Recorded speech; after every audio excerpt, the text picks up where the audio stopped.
আপনার living room কি দেখতে এর অ্যাকচুয়াল সাইজের থেকেও ছোট লাগে?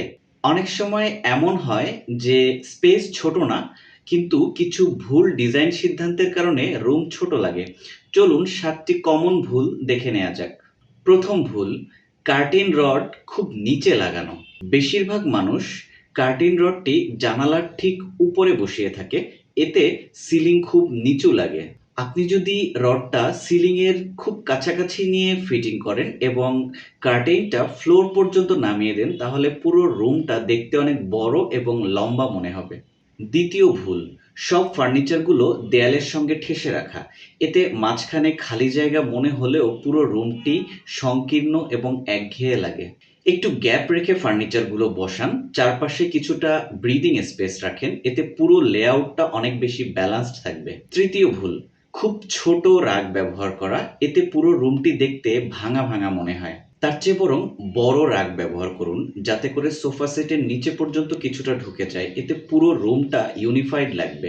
৪র্থ ভুল, এক দেয়ালে অনেকগুলো ছোট ছোট ফটো ফ্রেম ব্যবহার করা, এতে ভিজুয়াল ক্ল্যাটার তৈরি হয় এবং রুমটি দেখতে অনেক ছোট লাগে। এর পরিবর্তে একটি বড় আর্টওয়ার্ক ব্যবহার করুন, অথবা ২টি কি সর্বোচ্চ ৩টি আর্টওয়ার্ক ব্যবহার করলে অনেক ক্লিন লাগবে। পঞ্চম ভুল হলো মিরর ব্যবহার না করা। মিরর লাইট রিফ্লেক্ট করে, এতে রুম বড় দেখায়।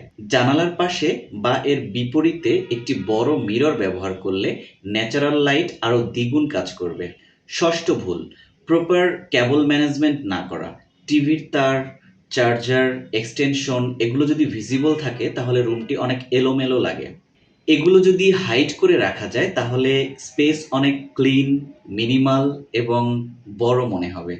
৭ নাম্বার ভুল, একসাথে অনেকগুলো কালার ব্যবহার করা। এতে করে রুম অনেক বেশি কনফিউজড লাগে এবং ছোট দেখায়। কালারের ক্ষেত্রে 60-30-10 রুল ফলো করা যেতে পারে।